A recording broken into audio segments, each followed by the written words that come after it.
Hello everyone, welcome to my YouTube channel. This is the third chapter of 10th class history and the chapter name is Nationalism in India.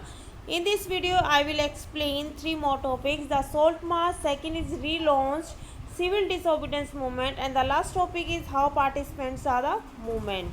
The first is Salt March. Gandhiji wrote a letter to Viceroy Irwin against the background of some demands which were specific and general in nature. Gandhi ji ने Irwin को एक letter लिखा था जिसमें 11 demands को रखा गया था और ये सभी डिमांड स्पेसिफिक और जनरल थी क्योंकि ब्रिटिशर ने इंडिया के ऊपर सॉल्ट के ऊपर टैक्स लगा दिया था। इसीलिए इरविन को एक लेटर लिखा गया था, गांधी जी ने ये लिखा था जिसमें 11 डिमांड्स को रखा गया था कि इनकी डिमांड्स को मान लिया जाए। Irwin was unwilling to negotiate, लेकिन इरविन नेगोशिएशन के लिए तैयार नहीं था। So Mahatma Gandhi started his famous salt march accompanied by 78 of his trusted volunteers। इसीलिए गांधी जी ने फेमस सॉल्ट मार्च को शुरू कर दिया था अपने 78 ट्रस्टेड वॉलंटियर्स के साथ।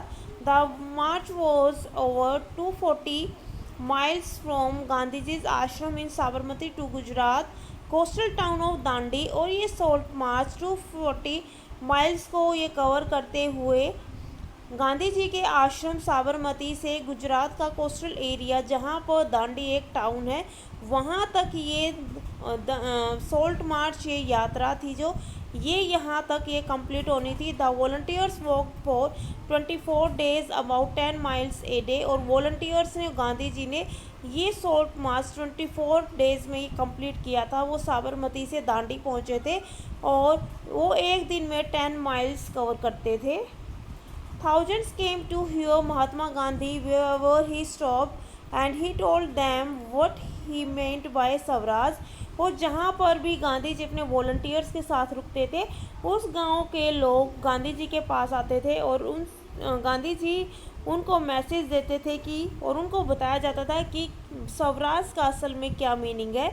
On 6 April he reached Dandi and ceremonially violated the law manufacturing salt by boiling sea water. और 6 अप्रैल को गांधी जी अपने वॉलंटियर्स के साथ दांडी पहुंच गए थे और वहां पर उन्होंने ब्रिटिशर के द्वारा जो लॉ बनाए गए थे, जो कानून बनाए गए थे, नमक के ऊपर टैक्स लगा दिया था, उसको उन्होंने यहाँ पर दांडी पहुंचकर वहाँ पर पानी उबाल कर इस सॉल्ट का उल्लंघन किया था, उसको एबॉलिश कर दिया था।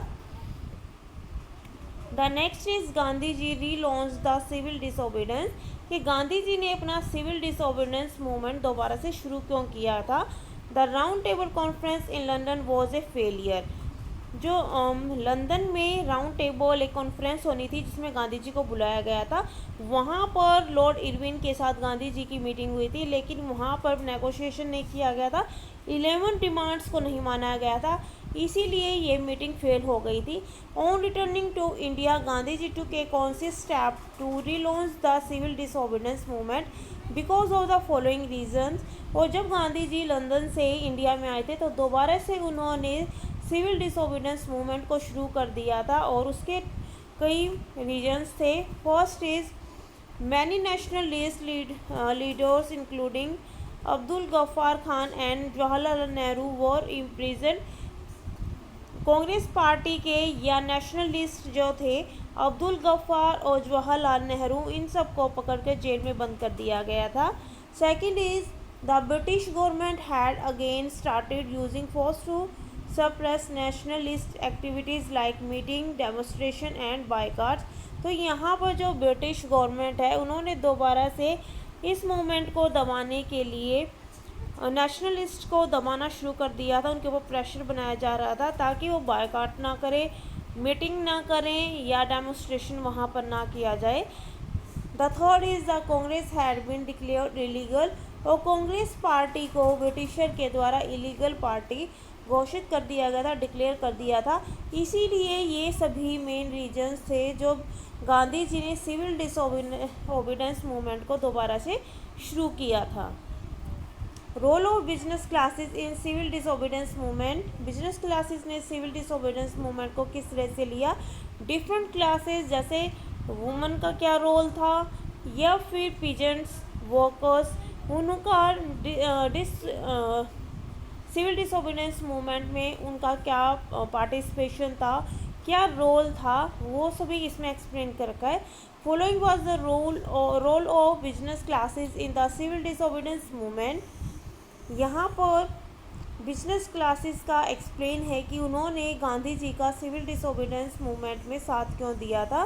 The first is the business classes supported the civil disobedience movement when it was first launched. जब ये मूवमेंट पहली बार शुरू हुआ था, सिविल डिसोबीडियंस मूवमेंट, जब बिजनेस क्लासेस ने गांधी जी को सपोर्ट किया था, उनका साथ दिया था।